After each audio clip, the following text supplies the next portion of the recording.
Hello, we are in the second day of AIME and we are with Mona Tannous, the manager Australia-New Zealand from Australia-New Zealand sector of Oman Tourism, and we'll be talking about the future plans of Oman Tourism and the business travel industry and how Oman is keeping up and grooming up with the pace of digital transparency. Hi Mona. Hi, how are you? Fine. So can you just describe us how was 2013 for Oman tourism in terms of the source market as Australia and New Zealand are concerned? Well, actually over the last 2 years Australia has actually become quite a big inbound destination for the Sultanate of Oman. Our figures actually rose from 72 up by 72% into 2012. And we've also had a remarked increase up in 2013 as well, so we've gone to over 25% increase.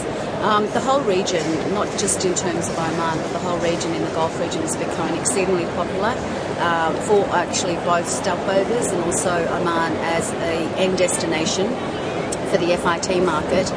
In terms of business travel, Oman is probably more renowned for its incentive side of businesses. However, in 2016, when the new Oman Convention and Exhibition Centre is actually completed, the whole area will be predominantly based for meetings. So the convention centre will have up to 3,200 seatings. We'll have 14 meeting rooms, 2 ballrooms, and also a fully integrated resort of a 4- and 5-star accommodation. To support that growth, obviously Oman International or Muscat International Airport will also be developed as well, and it's actually currently under construction. So the whole country is actually geared up for a lot of tourism growth, but more so particularly into the business sector.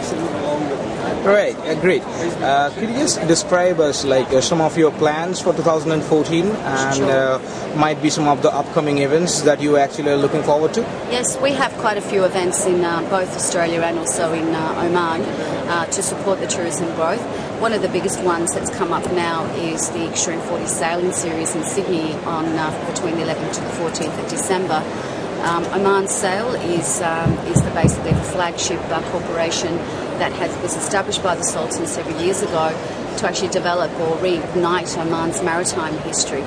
Oman Sail has been competing quite successfully in the Extreme 40s, the Wave Muscat, which has won the series for the last 2 years in a row. That will be competing. The first act of the season kicks off in Singapore next week, and then Sydney will also be the last act of the season. So to support that amazing growth, we do want to obviously focus on the corporate hospitality and allow Australians to understand a little bit more about Oman. We also have very different programs inbound into Oman. We have wholesale programs that are being developed for wholesalers to basically be taken to Oman on a very broad conference level to understand the different tourism sectors that are being developed in Oman as well. And obviously we have quite a few events in Oman at the moment. February is also the Muscat Festival. We've just recently completed the tour of Oman. We also have the Desert Marathon that's competing later on in the year. And most of the different events in Oman will basically just be able to more showcase that destination as well. Great. The Middle East market is one of the most growing market in terms of business tourism and leisure tourism is concerned. And the hotel industry, or rather the hospitality, is growing with it, along with it. So how is Oman keeping up the pace on making up good properties, setting up good properties? We do, yes. Oman at the moment, we have basically 7, 8 5-star hotels in the whole of the destination. In terms of the growth, we've got quite a number of different integrated tourism projects that are being developed, and the essence about Oman development is that there's absolutely no high-rise in the whole country. The tallest building in Oman is 17 stories high. So all the different integrated tourism properties will be developed that will take into the landscape. We've got the Fairmont hotels coming in. We also have the Sony by Residor coming in. We have Club Med coming in. Alila will be opening up their first property in the Jabal Akhdar mountain ranges in the first week of April. We also have the Westin, we've got the JW Marriott, and also another Ritz-Carlton property being developed in Oman as well. So it's a very controlled state of tourism. We have a certain amount of keys that we wish to deliver between now and 2020. And the whole philosophy of Oman is basically, growing, but growing at a very controlled pace and not growing out of control. Right. There are a lot of tourism agents and tourism associations like UNWTO and traveling events like ITB Golden, where there are a lot of topics spoken about CSR, corporate social responsibility and sustainable tourism. So how is Oman keeping up with it? The biggest thing for us is the biggest CSR in Oman is growing within the scope of the destination. Now, the destination itself is very different from Dubai, very different from Abu Dhabi. The way that I liken it is Dubai and Abu Dhabi's come and see the way we used to live, Oman's come and see the way we still live. So there's a big focus on ensuring that the villages that people tour during, throughout the destination still maintain their sort of privacy, but at the same time allowing visitors to get a glimpse of what real life is like in Oman. The other thing is, we don't condone the fact of, knocking down mountains to build resorts. If mountains do need to be grafted in terms of building roads or infrastructure, so be it. We also have quite a few developments in retaining the heritage. So we've got, for example, the Sidab Women's Group, which is the biggest sponsor is Shell. Sidab is a small fishing village, traditionally fishing village, just inside, just on the east coast of Muscat. And the women there, their children have grown up. They're caretakers for their children. They've grown up. They've left the nest or they've married. So what the women have come through is actually coming together and developing the ancient heritage of craft in Oman. So they're developing a lot of craft industries. We have a lot of silversmiths industries still being maintained because silver's renowned in Oman. So we have all these, handicrafts that are still being developed throughout the whole destination.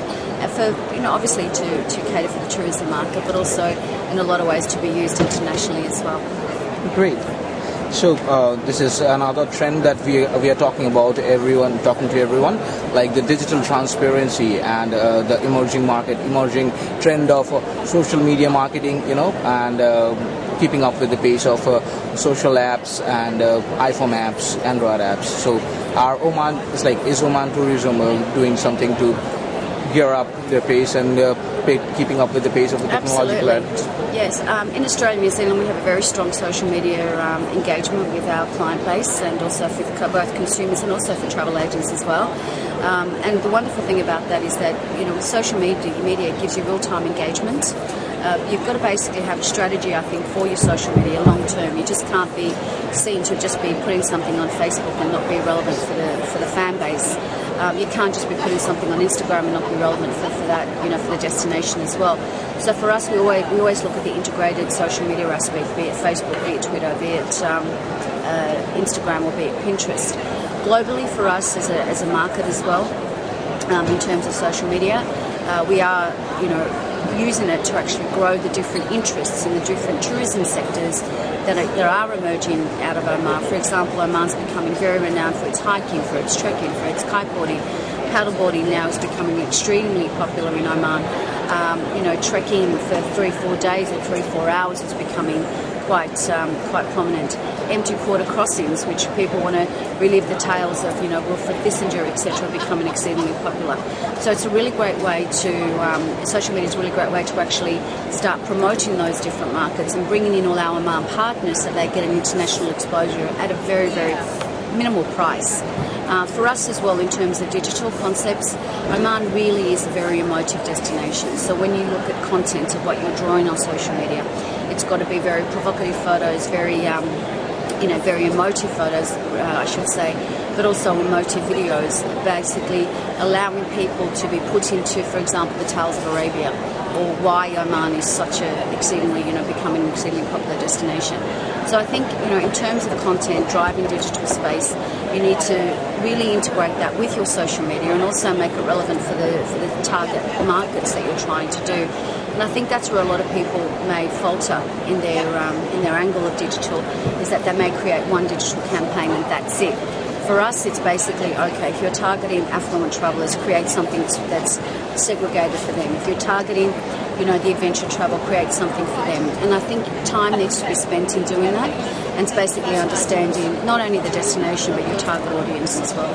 Great. That was nice talking to you, Thank you. Mona. And hope Oman tourism does well in 2020 till you so 2020. much. And have a great day. You too. Thank you. you.